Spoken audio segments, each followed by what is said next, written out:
안중근 의사의 삶. 안중근은 1879년 황해도 해주에서 대지주인 안태훈의 장남으로 태어났습니다. 18세에 카톨릭에 입교하여 도마라는 세례명을 받았고 26세에 을사늑약이 체결되자 교육사업에 나섰으나 1907년 정미늑약으로 군대 해산이 이루어지자 무장투쟁을 결심하였습니다. 이후 만주를 거쳐 연해주에 도착하였고 1908년에는 100여 명의 부하들과 두만강에서 일본군과 격전을 치렀습니다. 30세인 1909년 3월에는 동지들과 손가락을 잘라 결의를 표명하는 단지회를 결성하였고 10월 26일 하얼빈에서 조선 침략의 원흉 이토 히로부미를 브라우닝 7연발 권총 3발로 포살하는 데 성공하였습니다. 1910년 2월 14일 사형 선고를 받고 옥중에서 동양평화론 집필에 몰두하였습니다. 집필을 완성시키지 못한 3월 26일 대한의군 참모중장의 신분으로 총살형을 요구하였으나 일제는 단순한 테러리스트로 간주하여 교수형으로 형을 집행하였습니다. 안중근은 1879년 해주에서 아버지 안태훈과 어머니 조마리아의 장남으로 출생하였습니다. 아버지는 서울로 유학하여 진사시에 합격하였고 당시 박영효가 추진한 개화파 청년 70여 명의 일본 유학생에 선발되었지만 갑신정변이 실패로 무산되자 수구파에 의한 탄압의 대상이 되어 고향으로 피신하게 되었습니다. 할아버지 안인수는 미국상으로 해주에서 일가를 이루어 6남 3녀를 두었는데 재산이 풍족하여 안중근은 어렵지 않은 유년기를 보냈습니다. 안중근 가문은 대대로 향리를 지내다가 5대조 안기옥에 이르러 과거시험을 통한 관직 진출을 꾀하였습니다. 안기옥의 아들 4형제가 모두 무과에 급제하면서 가문의 위상이 높아지기 시작하였습니다. 안중근은 출생 시부터 등에 검은 점 7개가 있어서 북두칠성의 기운으로 태어났다는 의미로 어린 시절에는 응칠이라 불렸습니다. 어린 시절부터 사냥을 좋아하고 차분하게 공부하기보다는 놀러 다니는 것을 좋아하다 보니 할아버지가 원래 이름 대신에 무거울 중에 뿌리 근자를 써서 중군으로 이름을 개명했습니다. 갑신정변 이후 아버지가 개화당에 연루되어 목숨이 위태롭게 되자 할아버지는 황해도 청계동으로 일가를 피신시켰습니다. 안중근은 청계동에 있는 아버지가 세운 서당에서 통감 10권까지 공부했고 자서전인 안응칠 역사에는 서당에 들어가 8, 9년간 한문을 익혔다고 기록되었습니다. 1894년 동학 농민전쟁이 일어나자 아버지는 개인적으로 사병을 양성하였는데 그 세력이 황해도 관찰사가 도움을 요청할 정도였고 그 기간에 백범 김구가 동학군에 참여하여 해주성 전투에서 패배한 이후 부상을 입고 도피할 때 안태훈에게 피신처를 도움받았습니다. 그곳에서 안중근이 사촌형이며 전통 한학을 가르친 스승이었던 고능선을 만나게 되었습니다. 백범일지에서 김구는 오늘까지 30여 년 동안 내가 마음을 쓰거나 일을 할 때 만에 하나 아름다운 점이 있다면 그것은 순전히 청계동에서 고 선생이 나를 사랑하는 마음으로 심혈을 기울여 구전심수하시던 덕일 것이다 라면서 고능선을 평생의 스승으로 마음에 품었습니다.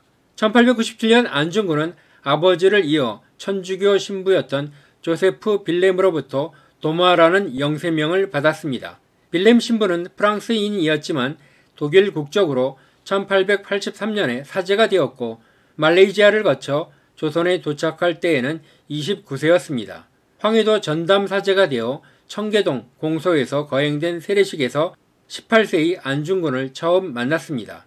안중근은 성당에서 미사를 드리는 제대에서 사제를 돕는 복사를 서기도 하고 인근의 공소를 찾아 복음을 전하기도 하였습니다.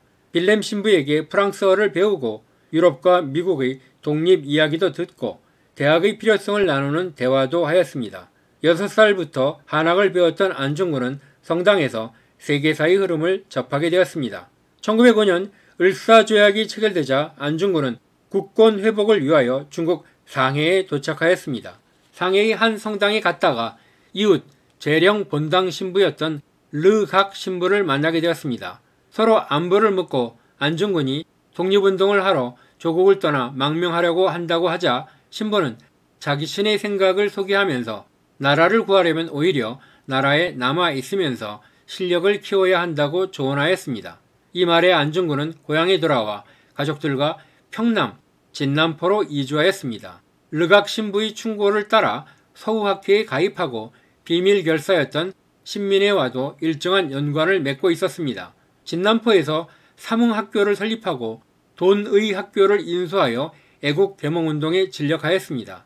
안중근 교장은 교사를 증축하고 교원을 증원하는 한편 생도를 널리 뽑아 특히 목총과 나팔과 북 등을 사용하면서 군대식 훈련을 실시하는 교련 과목을 중점적으로 이수하게 하였습니다.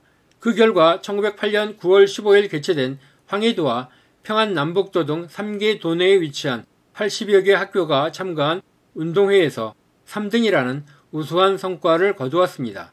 하지만 안중근은 1907년 7월경에 교장직을 사임하고 무장투쟁의 길로 나아갔습니다. 1907년 8월 군대가 해산되자 처음에는 강원도에서 의병에 가담하였다가 블라디보스톡으로 건너가서 계동 청년회에 가입하였고 연해주에서 의병 활동에 참가하였습니다. 1908년 7월에는 전제덕 휴하에서 대한의군 참모중장의 자격으로 부하 100여 명을 이끌고 함북 경운군이 일본군 수비대를 공격하여 전멸시키는 전과를 거두었으나 얼마 후 일본군의 기습으로 처참하게 패배하고 말았습니다.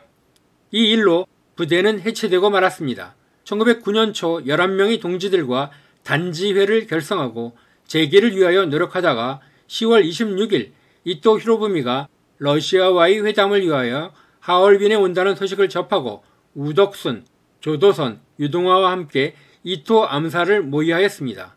처음에는 4개의 지점에서 암살을 시도하려 하였으나 인력이 부족한 점을 감안하여 우덕순과 조도선은 채가구역에서, 안중근은 하얼빈역에서 공격할 것을 준비하였는데 채가구역에서는 수상하게 여긴 러시아 경비병에 의하여 연금되어 실패하였습니다. 1909년 10월 26일 오전 9시 30분 이토는 러시아와 회담을 마친 후 러시아군을 사열하기 위하여 하차하였습니다. 대기하던 안중근은 브라우닝제 반자동 권총으로 이토에게 3발, 수행비서관, 일본 총영사, 남만주 철도 이사에게 각 1발을 발사하고 총격 후 가슴 안에 있던 태극기를 높이 들어 올리며 만국 공용어인 에스페란토어로 꼬레아 우라를 크게 3번 외쳤습니다. 이토는 총격 30분 만에 열차로 옮겨졌고 현장에서 사망하였습니다. 안중근은 다롄에서 일본인 검찰관과 재판장에 의해 진행된 재판에서 평화와 인권 그리고 독립을 위해 정당성을 주장했지만 1910년 2월 14일 사형을 선고받았습니다. 안 의사는 죽음을 앞두고 신앙의 아버지인 빌렘 신부에게 전보를 보냈습니다. 2월 17일 안 의사의 전보를 받은 빌렘은 당시 뮤텔 주교에게 류순 방문을 허락해달라고 요청했으나 거절당했습니다. 독립투쟁을 지원하거나 일제와 갈등을 불러오는 행동을 하여 천주교의 위험을 초래하면 징계를 하겠노라고 경고하였습니다. 극심한 갈등을 하였지만 빌렘은 류순행을 결정하였습니다. 3월 2일 출발하여 닷새만에 도착한 신부는 감옥 면회실에서 사형을 앞둔 안 의사를 만났습니다. 나는 냉정한 모습을 보일 작정이었습니다. 그러나 도마가 간수 2명과 방으로 들어와 무릎을 꿇고 저에게 한국식으로 큰 절을 하자 저는 참지 못하고 아버지처럼 그의 2손을 잡고 일으켰습니다. 불쌍한 도마야, 내가 너를 여기서 만나다니.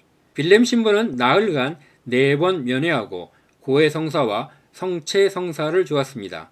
의거 5개월 만인 3월 26일 안 의사에게 형을 집행하기 앞서 일제는 사후 후폭풍을 의식하지 않을 수 없었습니다. 안 의사의 2 동생이 사체를 인수하려고 감옥에 출두할 준비를 한다는 보고를 접하고 급히 수비하여 외출을 금지시키고 당시 법률을 위반해 가며 시신을 감옥 안에 매장하였다고 인도를 거부했습니다. 이후 115년이라는 세월이 흘렀지만 안 의사의 시신은 아직도 고향 땅을 밟지 못하고 있습니다.